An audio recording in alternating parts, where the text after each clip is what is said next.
할렐루야. 할렐루야. 한 주간 잘 지내셨습니까? 더워서 순교할 뻔했죠. 엄청 덥습니다. 미리 말씀드리는데 우리 아들놈이 제대를 했습니다. 양구에 있다 왔는데 대구는 못 살 동네랍니다. 가만히 있어도 난리가 난다는 동네. 대구. 대프리카의 그 저명한 도시인데 여러분들 이럴 때 건강 잘 챙기시고 물도 많이 드시고 더워서 못 살겠다 그러면 어떻게 해야 됩니까? 에어컨 틀어요. 에어컨 아까워서 못 틀면 어떻게 됩니까? 은행 가십시오. 은행 가서 책 보다가 저녁 온도 떨어지면 돌아오시면 되겠습니다. 하여튼 건강 잘 챙기셔서 주신 생명, 주신 사명 잘 감당할 수 있기를 바랍니다.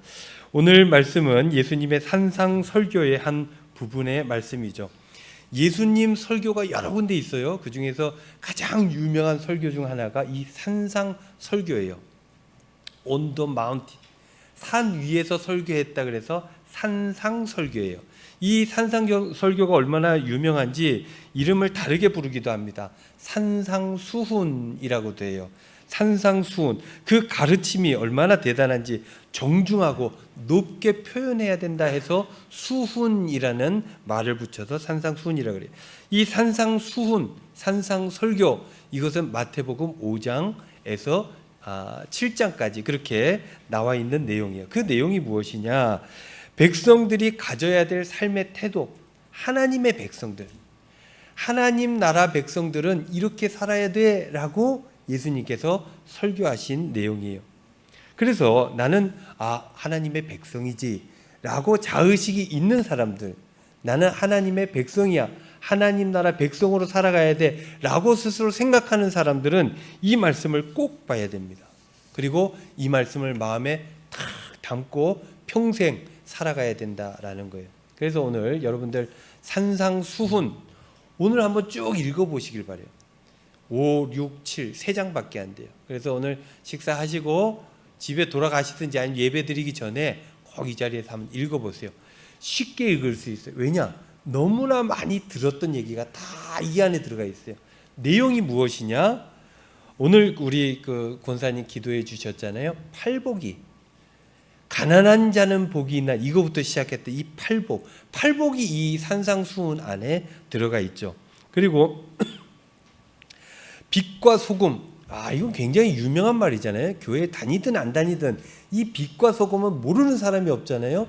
이 빛과 소금이 어디서 나오느냐? 바로 여기서 나와요. 누가 하셨냐? 예수님께서 하신 말씀이에요. 하나님 나라의 정체성이 너희는 세상의 빛이다, 너희는 세상의 소금이다. 그러니 그 정체성을 가지고 온전히 살아야 된다라는 것이죠. 그리고 세 번째, 율법의 완성. 율법을 폐하러 온 것이 아니다. 내가 율법을 완성하러 왔다. 율법의 완성은 뭡니까? 사랑이죠. 그래서 원수 사랑이 여기서 나와요. 네 원수를 사랑하라. 아무도 못하는 일이지만 이 말은 굉장히 유명하잖아요. 여기에서 하신 예수님의 설교 말씀이에요. 그리고 신앙인의 실천, 보이려고 하지 마라. 그거 다 가짜백이다. 남들 신경 쓰고 남들에게 보이려고 하는 일들은 다 가짜고 그것이 너희들의 이익을 위한 일이지 하나님을 위한 일은 아니다. 그러니 진심으로 해야 된다. 그게 진짜다 하는 이야기. 그리고 우리가 이제 새벽 기도 때 맨날 함께 하는 게 있는데 주기도문, 그게 바로 여기 나와요. 주기도문, 주님께서 알려주신 기도, 주기도문. 그리고 관계에 대해서 황금률이 여기서 나와요. 황금률이 뭡니까? 무엇이든지 남에게 대접받고자 하는 대로 해주라는 거예요. 그럼 모든 게 다 된다는 겁니다. 나는 받고 싶은데 해주고 싶지는 않아. 그래서 전략이 필요하고 꼼수가 필요한 거고 이런 거거든요. 근데 그런 거 다 버리고 저 사람에게 내가 받고 싶은 대로 내가 저 사람한테 해주면 된다는 거예요. 그러면 처음엔 좀 손해보고 할 수 있을지 모르지만 나중엔 그게 다 원만해지고 온전해진다라는 거예요. 그게 예수님의 말씀이죠. 그리고 마지막으로 좁은 문으로 들어가라. 그렇게 못 살아도 우리 모두는 다 이 말씀이 얼마나 대단하고 유명한지 알잖아요. 그게 바로 예수님께서 이 산 위에서 해주셨던 설교 내용이다라는 거죠. 오늘은 그 중에서 팔복의 말씀이에요. 팔복의 말씀 중에서도 두 번째 복에 대한 말씀입니다. 마태복음 5장 1절 3절 말씀 한번 볼까요? 예수께서 무리를 보고 산에 올라가 앉으시니, 그래서 산상설교예요. 산에 올라 앉으신 제자들이 나온지라 2절 입을 열어 가르쳐 이르시되 3절 심령이 가난한 자는 복이 있나니 천국이 그들의 것이며 그랬습니다. 팔복 중에 제일 유명하죠. 제일 먼저 나오고 제일 첫 번째 말씀이에요. 그리고 이게 왜 유명해졌냐면 한 몫을 한 게 이런 것도 있어요. 굉장히 충격적입니다. 그때 당시 사람들 생각하기에는 주님께서 말도 안 되는 소리를 하신다는 거예요. 가난한 것. 여러분, 가난이 복입니까? 아니죠. 우리 큰아들놈 처음 이름 지을 때 학교에 신학대학원 다닐 때인데 학교에 공모를 했어요. 공모를 했더니 이름들이 막 여러 이름들이 있는데 거기에 막 투표들을 막 해가지고 쫙 뽑힌 이름이 영빈입니다. 영빈. 그래서 그 영자 빈자를 가지고 한문을 써야 되잖아요. 그래서 빈자를, 이 영자는 우리 돌림자인데 길영자예요. 길영자. 빈자는 뭘 썼겠습니까? 그래서 빛날 빈을 어쩔 수 없이 썼어요. 근데 처음에는 가난할 빈자를 쓰려고 그랬어요. 가난한 자는 복이 있나니 천국이 저희 것이. 천국을 가져라 이놈아. 빈자를 쓰려고 그랬는데 어른들이 반대했어요. 우리 큰아버지가 제일 크게 반대했어요. 이름은 그렇게 쓰는 거 아니다. 그래서 빛날 빈자를 길이길이 빛나라 그렇게 이름을 지었던 기억이 있습니다. 가난한 건 복이 아니기 때문에. 여러분, 가난하면 얼마나 힘듭니까? 가난하면요, 어느 정도 가난하면 눈치 보지만 진짜 가난하면 그 자존감이 깨져버립니다. 가난이라는 건 복이 될 수 없는 건데 예수님께서는 뭐라 그러셨어요? 가난한 자는 복이 있다 그랬어요. 그러면서 뭐라고 복을 선포하시느냐? 천국이 너희들의 것이다 라고 얘기를 하는 것이죠.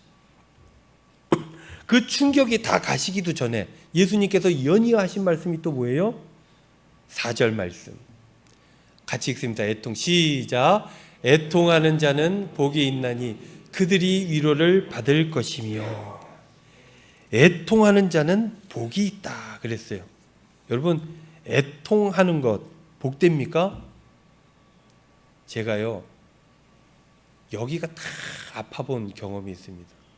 애통하는 자는 실질적으로 가슴이 아파요. 여기가 막 억눌리듯이 아픈 적이 있어요. 그 애통함이 육체적인 고통으로 나타나는데 이게 무슨 복이냐라는 거예요. 그러면 여러분, 이 애통하는 것이 무엇인지 한번 살펴봐야 되지 않겠습니까? 애통. 애통이라는 단어를 이렇게 씁니다.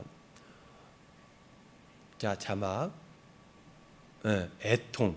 슬플 애차에 아플 통이, 진짜 아픈 걸 얘기하는, 가슴이 아파하다. 그래서 국어 사전 찾아보면 애통하다는 슬프고 아픈 걸 얘기해요. 슬프고 아픈 거. 애통, 슬프고 아픈 거.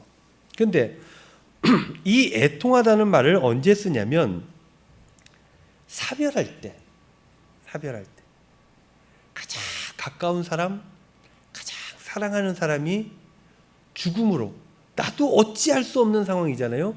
그 죽음으로 헤어지게 될 때, 사별할 때, 그때 막 가슴이 아프죠. 애통. 그러면 애통하게 된다라는 거예요. 그리고 국가적 대참사가 나타날 때 애통하게 되죠. 여러분, 세월호 기억나시죠? 아이들이 배에 있는데 배가 물에 가라앉는다는 거예요. 근데 그거를 뉴스로 실시간으로 막 보여줘요. 온 국민이 미쳐가는 겁니다.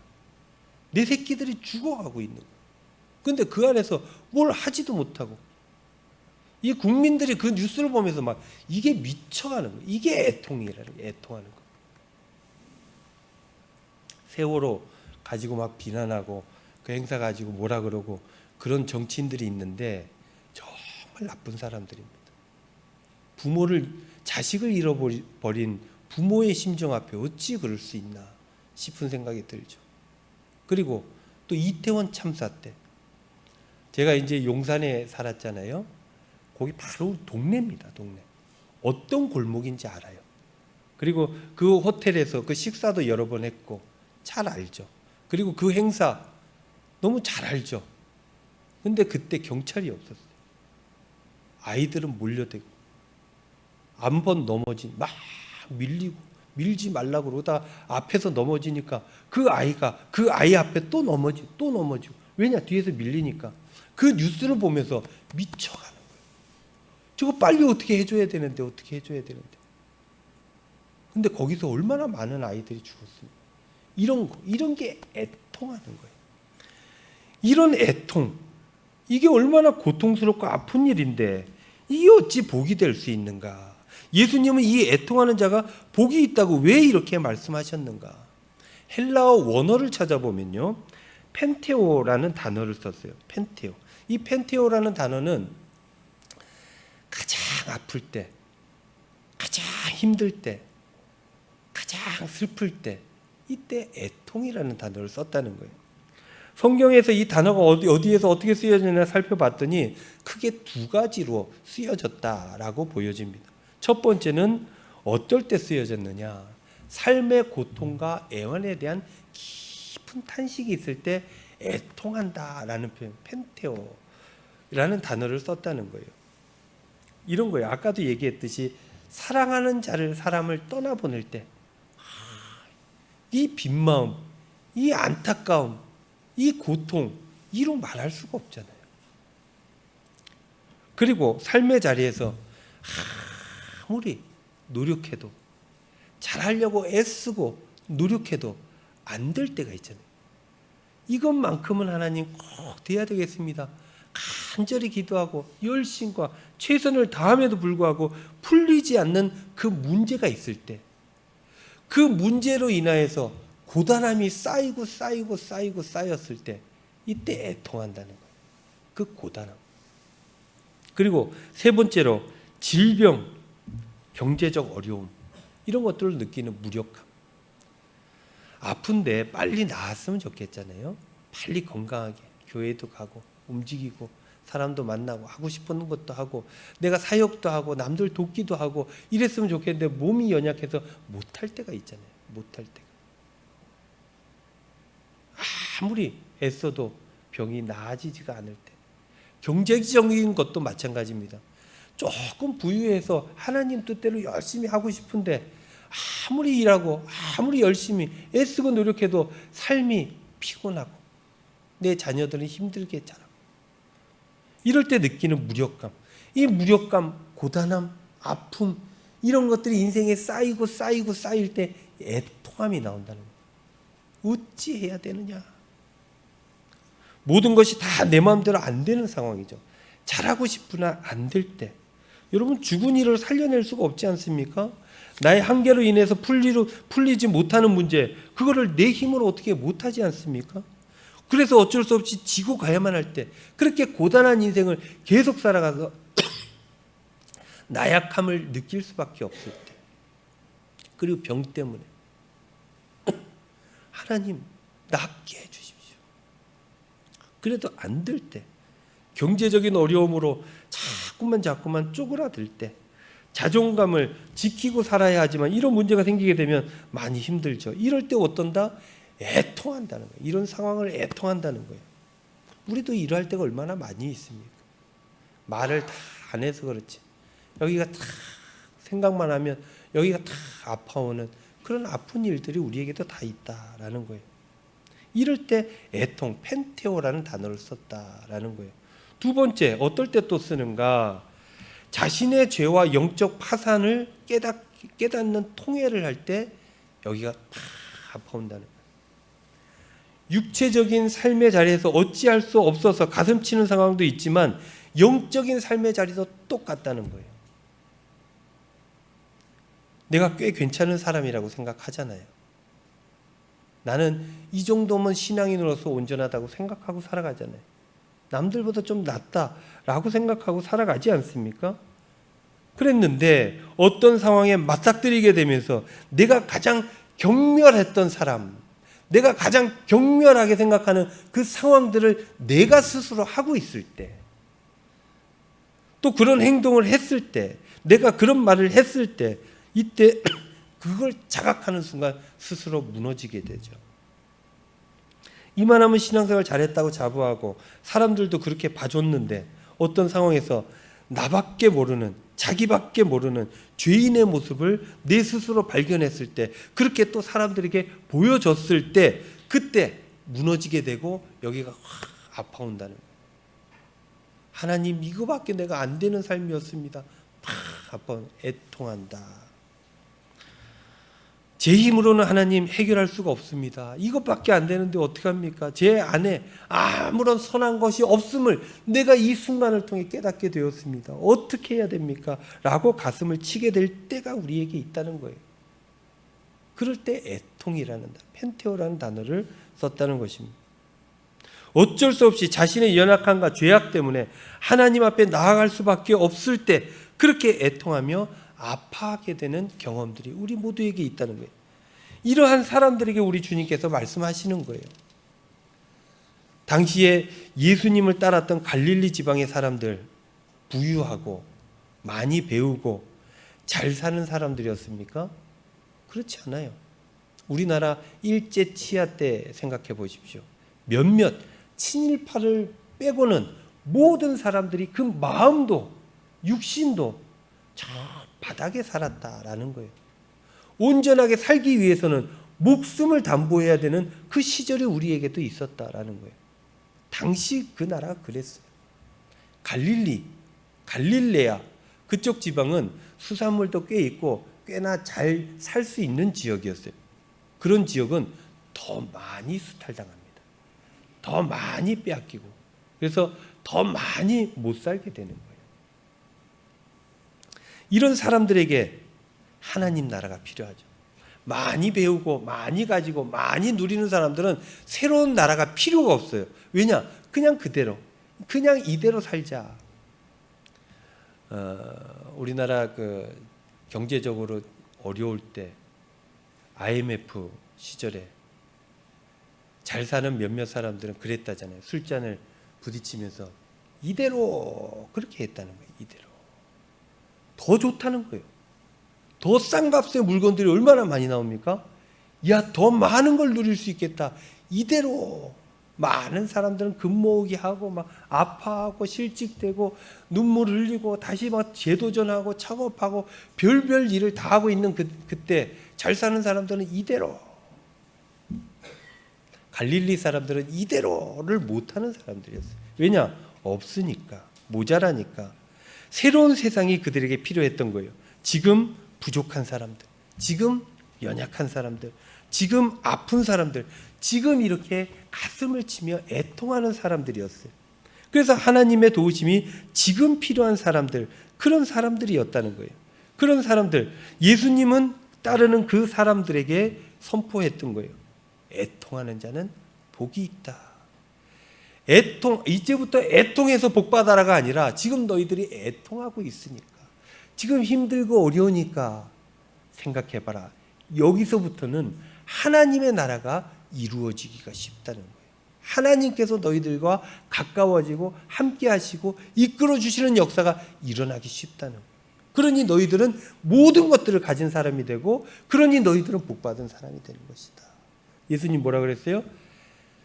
부자들이 천국 가기 어렵다 그랬어요. 부자들. 왜요? 부자들은 두 주인을 섬기거든. 자기가 가진 것만 있어도 되니까. 이걸 포기할 수가 없으니까 하나님 나라에 이를 수 없다는 얘기를 하는 거예요.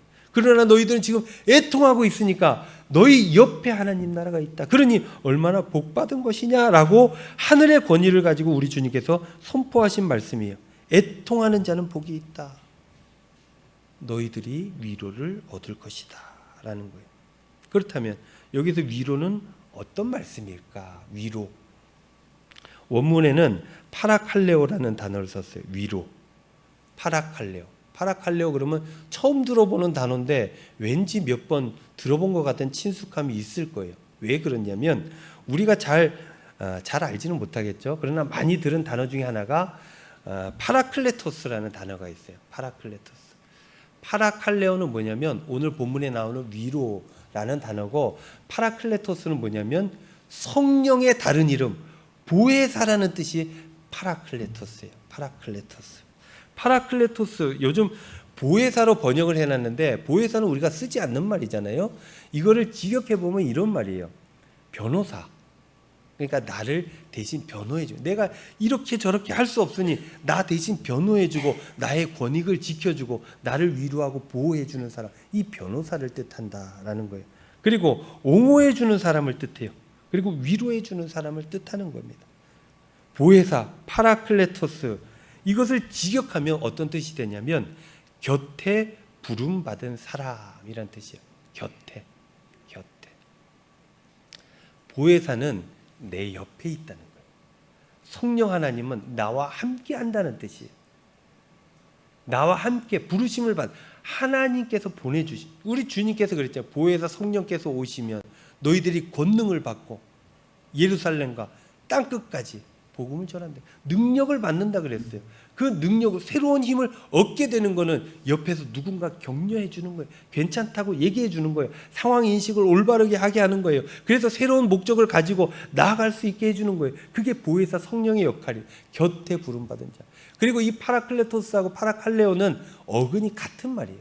그래서 파라칼레오는 직역하면 곁에서 용기를 북돋아주다. 이것도 봐요. 옆에 있는 거예요. 옆에.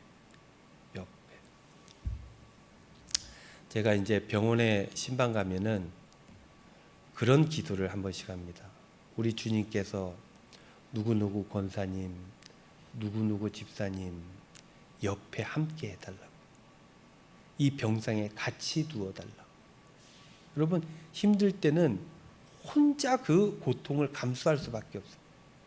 내가 아픈 거 옆에서 막 손잡아주고 아파하는 것 같지만 그 고통은 나밖에 몰라요.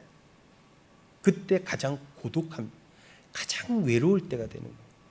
그때 우리 주님 그 옆에 함께 계셔달라고 주의 종이 기도하는 거예요. 그러면 그 기도를 받은 사람들 어떻게 해요? 아, 주님께서 이 고통 가운데 나와 함께 하시는구나. 그렇지, 예수 그리스도의 십자가에서 이것과 비교도 안 되는 고통과 고난을 주님 당하셨는데 내가 주님 생각하며 함께 해야지. 그리고 이겨낸다는 거예요. 그게 위로라는 단어예요. 파라칼레오. 옆에서 용기를 북돋아 주는 것.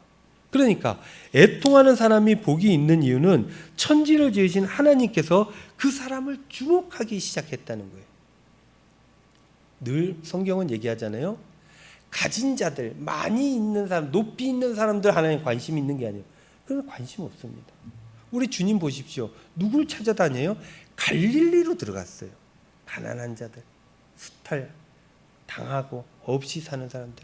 그래서 멘탈이 나가고 정신병이 걸리고, 이걸 뭐라 그래요? 귀신 들렸다. 귀신 들리고 힘들게 살아가는 그 삶의 자리로 주님께서 찾아가시는 거예요. 우리 하나님께서 이러신 분이에요.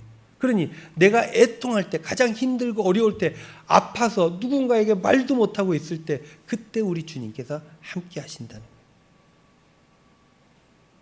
그 사람을 주목하고 그 사람의 삶의 자리로 내려가시고 그의 옆에서 위로하시고 비전을 주시고 새 힘을 더하여 주시니, 그러니 애통하는 자는 복이 시작된다라고 선포했던 것입니다. 삶의 자리에서 애써도 안 될 때, 슬픔과 아픔으로 주저앉을 때 돌아보면 우리 주님 계신다는 거예요. 돌아보면 우리 주님 함께 하신다는 거예요. 그러니 얼마나 복이 있냐라는 말씀입니다. 지난주에 대통령 주재 부동산 정책 국민 대토론회가 있었습니다. 여러 시민들이 참여했죠. 부동산에 대해서 내로라는 사람들이 다 거기 모인 거예요. 그래서 시민들과 함께 이런저런 얘기들이 있었습니다. 근데 그 토론회에 참여했던 한 사람이 다른 방송에서 했던 걸 제가 어떻게 하다 봤어요. 봤는데 그 사람의 얼굴이 엄청 좋았어요. 늘 불평불만했거든요. 정부가 이러면 안 된다는 거예요. 결단해야 된다는 거예요. 지도력을 보여줘야 된다는 거예요. 그렇지 않으면 부동산을 못 잡는다는 거예요. 그렇게 막 화를 내고 맨날 그랬던 사람이 그날 보니까 얼굴이 좋아요. 왜 좋나 봤더니 기분이 좋은 이유가 있었던 거예요. 자랑을 스스로 하는데 대통령이 날 봤다는 거예요.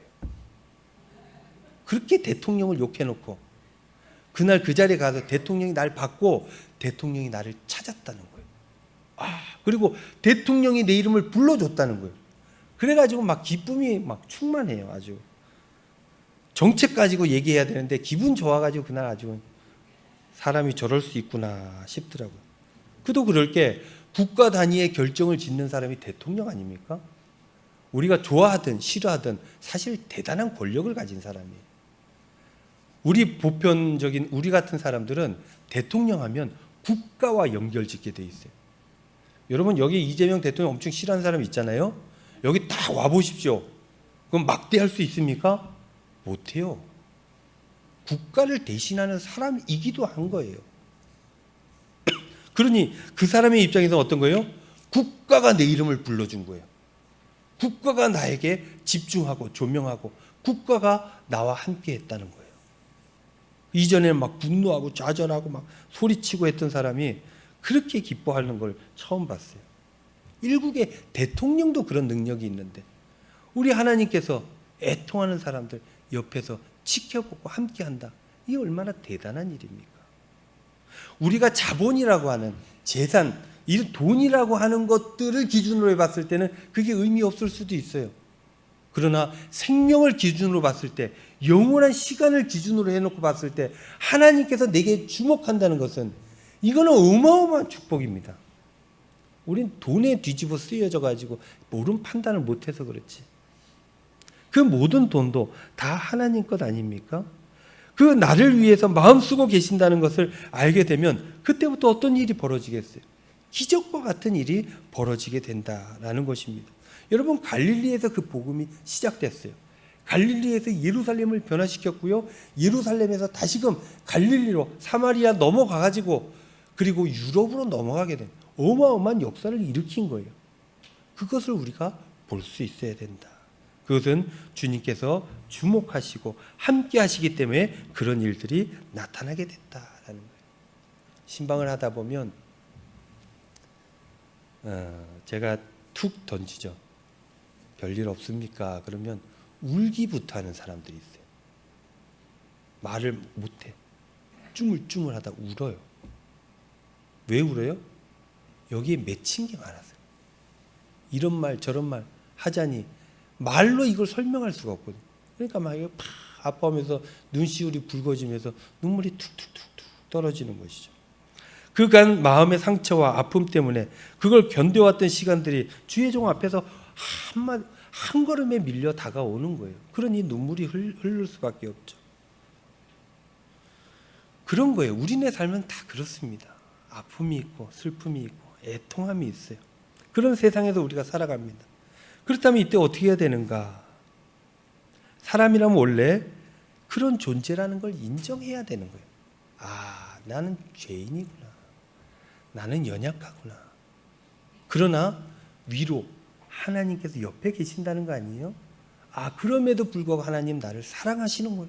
나와 함께 하시는구나. 그렇게 전능하신 하나님을 죄인됨을 인정할 때 볼 수 있게 되고 그렇게 될 때 기적의 역사가 나타나게 된다 하는 것이죠. 사랑하는 성도 여러분, 새로운 한 주간 살아가실 때 여러분들 삶의 자리에 힘든 일이 있을 수 있어요. 아픈 일이 있을 수 있어요.